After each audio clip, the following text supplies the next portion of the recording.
Hey, it's Kat, and I'm here to do my August wrap up because I forgot to do it, so I have to do it. Wait, yeah, it's August. This month is September. Anywho, I am wearing overalls. They need to come back. Seriously, they're so comfortable. And let's get started. So I read 15 books in the month of August, and yeah, that was a lot of reading, but a lot of it is like comics. But I like comics. I like pictures. They make me feel like I can read better, faster. Plus, they have colors. It's mostly the color thing. So, I read the 4 through 8 of the Mercy Thompson series, which consists of Bone Crust, which I gave 3 stars, or I should have given it 2 because I hated it. Then I read Silverbone, which I loved and gave like 5 stars, and this is one of my favorites. And I don't know how you can make something as horrible as Bone Cross and make something as good as Silverbone. I don't know. Born, not bone. Then I read Rivermarked, which I gave 3 stars. Scary. Frostburned, which I gave 4 stars. And then Night Broken, which I also gave 4 stars. Yeah. And I also read a prequel comic called Mercy Thompson Homecoming, and this is when she first gets to the Tri-City area, meets Adam, and all that other cool stuff. And I haven't read book 9, but my library I want to read book 9, but my library doesn't have it yet but I have a hold on it, so it's chill. I'm just waiting. Gotta be patient. Okay. And if you don't know the Mercy Thompson series, it's an urban fantasy series that is about a girl named Mercedes Athena Thompson, who, or Mercy Thompson, who, can turn into a coyote and hangs out with some werewolves, some vamps, a few witches, a lot of fae, some fire breathing dogs, a cat. I like the cat, Mita. I like her. She's chill. She's exactly how I would be as a cat. Just snuggling up to people and stuff, and then getting annoyed when they stop petting me. I like her. Anyway, I highly recommend the series, even though it is considered a romance series, even though I wouldn't count it as a romance. I mean, there is a romance, but what book doesn't? I mean, I can't. Very few books out there don't have a romance in it. So there is a romance thing, but it's not like an erotica or as bad as like J.R. Ward's books. I mean, anybody can read them. You're not gonna. The romance isn't forced on you, nor is it insta love. So I recommend it. Next I read was volume 7 of Halalik, which kind of looks like this. Yeah. And this is about Watanuki, this kid named Watanuki, who goes into, well, again, it kind of gets forced into a shop that grants wishes, and a whole bunch of crazy shit goes down. And it's really good, and I gave this volume 4 stars. The thing about this series, though, you kind of have to read it with the Turabasha Chronicles. And I read all of the Turabasha Chronicles first, so I was kind of spoiled about the series. But if you read Halalik first, you kind of get spoiled on the Turabasha Chronicles. So you kind of gotta intertwine them. So that's kind of annoying, but it's there. Plus, X 1999 kind of has its spoils in Turabasha too. So if you don't care about the series, it's fine. But if you do, I guess read X 1999 and then go to Turabasha. I don't know, I like Clamp, but too bad she, them never finished anything. Next, I read Sleeper in the Spindle and the Trigger Warning, which is where Sleeper in the Spindle comes from. And I read the comic-ish, well, picture child book thing. I read that one, as well as reading all of it in Trigger Warning. And I had to say, out of all the books Neil Gaiman writes about, they decided to do, stories, not books. They decided to do the Sleeper in the Spindle as the one to have an illustrations and stuff in it. Like, I get the point of the truth of the Black Cave or something.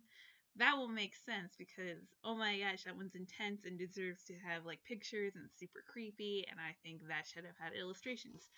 Sleeper on the Spindle, Sleeper and the Spindle, not so much. I don't see it. I don't know why they did it. I would have liked Snow Glass Apple, which is his other fairy tale retelling of Snow White. So, yeah. Anyway, I gave Sleeper and Spindle 3 stars. I think I gave this 3 stars. Kind of my least favorite of his short story compilations. My favorite being Smoke and Mirrors.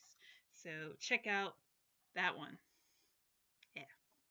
Next, I read Arkham Asylum, Batman Arkham Asylum by Grant Morrison, and I hated this. This was dumb. It was bad. I think Grant Morrison should not write about Batman. He just, I mean, other than, I did like his Batman and Robin series when it was Dick Grayson as Batman. That one was pretty cool, but I only liked that series. I didn't love that series, and all the other stuff he's done with Batman, I have hated. I didn't like Batman Incorporated. I didn't like the Batman Incorporated redo thing or volume 2 or something. It was when the New 52 came out, so it kind of just became like another Batman Incorporated. I didn't like Batman R.I.P. I don't think I didn't like Final Crisis. Nobody liked Final Crisis. The only Crisis that's good is Identity Crisis. Anyway, enough of that rant. I gave that, I think, 2 stars because I did like the artwork, even though they had red lettering on the bright background, which hurt my eyes. But I like the artwork. It kind of reminded me of Sandman Overture. So, yeah. Next, I read Gotham Academy Volume 1 and Gotham Academy Volume 2. And I actually really enjoyed this series. It's about a girl named Olivia Silverlock who something happened to her over the summer and she goes back to Gotham Academy. She's a different person. She's changed, but she's trying to do good still. She has to break up with her boyfriend and all this crazy teenage angst stuff, which I love. I love to read teenage angst in comics. Don't really like them in young adult, nor do I like them in adult. Because to me it's just too much. It's just too much. But seeing them in a comic book, like just reading about it, I think is fun. I love the Young Avengers. It's my favorite run in Marvel. We need to bring it back. The all new Avengers not as good. I like the Runaways. I like the Outsiders series. I love Teen Titans. I like teenage groups. Okay, so this was cute, and it's a more of a detective mystery. Like almost nobody has powers or anything. It's just them running around the school doing stuff. And I gave the first volume 4 stars, but I gave the second one 3 stars because there was some stuff I didn't like. How the kids interacted with actual Gotham patrollers, like Red Robin and stuff, you know.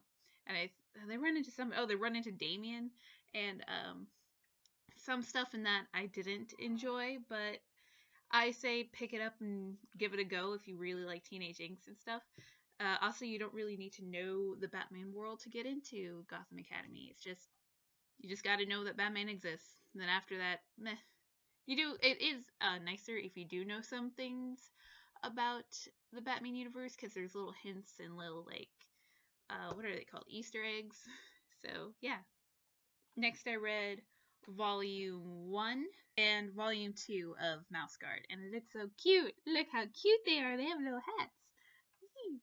Anyway, this series is about mice who are trying to survive the world, but they kind of build their own society, and it's more their society is set in more medieval times. I don't know if the world at large is during medieval Renaissance era, but they are. So they have swords and they attack things, and they're on patrol, and they're just doing stuff for this girl named Gwendolyn, I think is her name, who's the head of their little mouse guard, and they just find medicine, patrol, save people that they think are in trouble, or try to find traitors amongst their crew.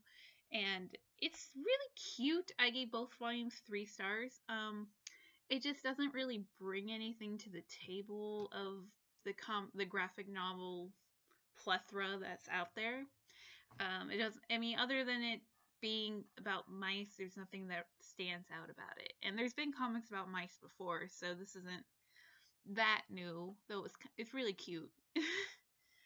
So the reason I was reading it is because it was at my library, and I was like, eh. So if it's at your library, check it out, or check it out for yourself if you're just new to comics and haven't seen a million stuff before. So, yeah. And then my favorite book of the month I read was Dragons of Spring Dawning.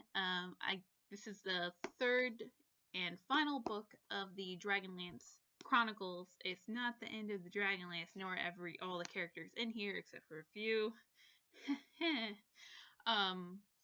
It's not the end of the characters, but it's the end of their first main story of the almost second catechism, though it wasn't really, so I don't know what the big deal was. I love this book. It was so much better than Dragons of Winter Night, but it isn't hard to do because all you need to do is take out Loriana. They didn't take out Loriana, but they could have. And if you didn't know, Dragonlance is made up of seven adventurers who 5 years ago decided that they wanted to split up and find evidence of the gods. And then after those 5 years are up, they will meet at their favorite tavern and discuss what they have found. And the first book starts off on the first day of the end of their 5 years, and they were at the tavern. And shit goes down, betrayal, love, dragons, and it's amazing. And I highly recommend the series. And this third book, if you don't like the second one, when you're reading this and you're like, the second one is shit, go to the third one. Just do it. You gotta take it in, man. You gotta be good. You gotta be the better person. You gotta do it. You gotta read this one. Anyway, that's the end of my wrap up. Hope you enjoyed my rants and talkings and tiredness, because I am so tired. So very tired. But yeah. Catch you on the flip side.